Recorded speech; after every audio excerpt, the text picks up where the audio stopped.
parte 2 é o Espírito Santo, ele funcionando no Velho Testamento, né? Como é que era isso?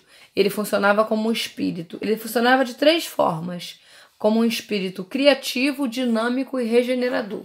Criativo, você já lembra logo da criação, do façamos o homem à nossa imagem e semelhança. Vocês vão lembrar logo disso, quando a gente pensa no espírito criativo, lá de Gênesis 1, 2. Dinâmico, vou ler aqui, ó. Ao estudar a história de Israel, a gente vai ler que o Espírito Santo inspira os homens, uns para governar e outros para dirigir o progresso da vida espiritual, né? O progresso da pessoa se consagrar. Então ele vai atuar dessa forma, ou para que governando alguém, para que atue na obra de Deus, ou olhando pelo lado espiritual. Aí aqui vai dizer que esse espírito dinâmico ele é dividido em 2 classes. Os obreiros para Deus e os oradores para Deus. Vamos citar aqui um obreiro para Deus. Bezaleel, referência de Êxodo 35, do 30 ao 31. Depois dá uma olhadinha em casa, né? Diz que ele trabalhou na construção lá do templo, ele atuava diretamente, né? Nós somos obreiros para Deus quando a gente faz qualquer tipo de obra, né, dentro da casa do Senhor. E os oradores para Deus são os profetas, digamos assim. Recebe a mensagem de Deus e entrega para o povo. Então a gente não só trabalha na igreja, sei lá, limpando um banco, ou trabalha na igreja das mais diversas formas, como também somos usados de maneira espiritual, né? Tem, por exemplo, o tesoureiro da igreja, ele é um obreiro para Deus, ele está ali para poder, né, fazer a parte das finanças, né? Normalmente é o mesmo quem administra, o tesoureiro é aquele que faz toda a parte administrativa para saber o que entrou, o que saiu, né, do caixa da igreja, para poder depois ter prestações de contas e tudo mais. Então é mais ou menos isso. E os oradores para Deus são os profetas, eles vão levar a mensagem que ele recebe de Deus até o povo.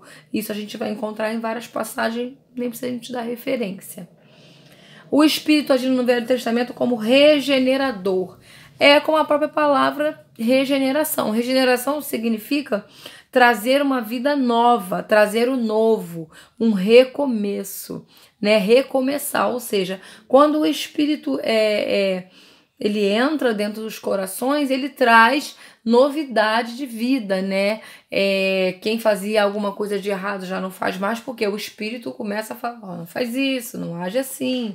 Então é dessa forma que ele atua no Velho Testamento, né? Aqui diz assim, o Novo Testamento introduz a dispensação do Espírito, se cumpriu graças à promessa do Antigo Testamento, de que Deus derramaria sobre toda a carne o seu Espírito, ok? E para finalizar essa aula, a gente vai falar do Espírito Santo na experiência humana, ele com a gente. Primeiro, ele nos convence. Então, o primeiro tópico é convicção, né? Que significa ele convencer o homem. Convence a gente de quê? De 3 verdades. Primeiro, da incredulidade, que é um pecado grande, é medonho, tem que se preocupar aquele que não crê em Jesus. Pedro disse isso no discurso dele em Pentecostes. Também convence o homem da justiça de Cristo, né? Que Cristo é justo e ele é a única fonte de justiça que nós temos. Lembra quando a gente falou sobre santificação e justiça? A gente falou que a justiça, né, ela é baseada praticamente com a nossa equiparada na balança com a nossa santidade. Quanto mais eu me santifico, mais Deus tem prazer em agir com justiça sobre mim.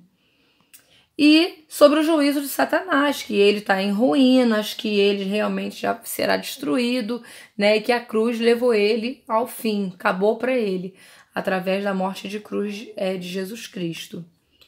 E temos também ele na experiência humana, atuando na regeneração, que eu não vou explicar porque eu acabei de explicar, né? Ou seja, atuando dentro de nós para a gente ser uma nova criatura, para a gente recomeçar, para a gente repensar as nossas velhas práticas e não errar de novo, tá bom?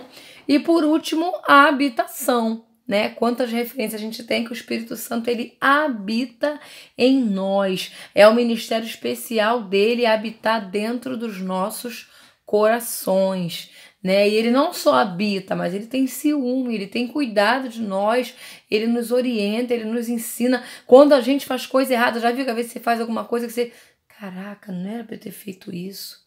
Ai, não era para eu ter falado dessa forma. Então, é porque o Espírito Santo ele habita dentro de nós, tá bom? Então, vamos encerrar essa aula e parte 3 vem aí sexta-feira. Beijos!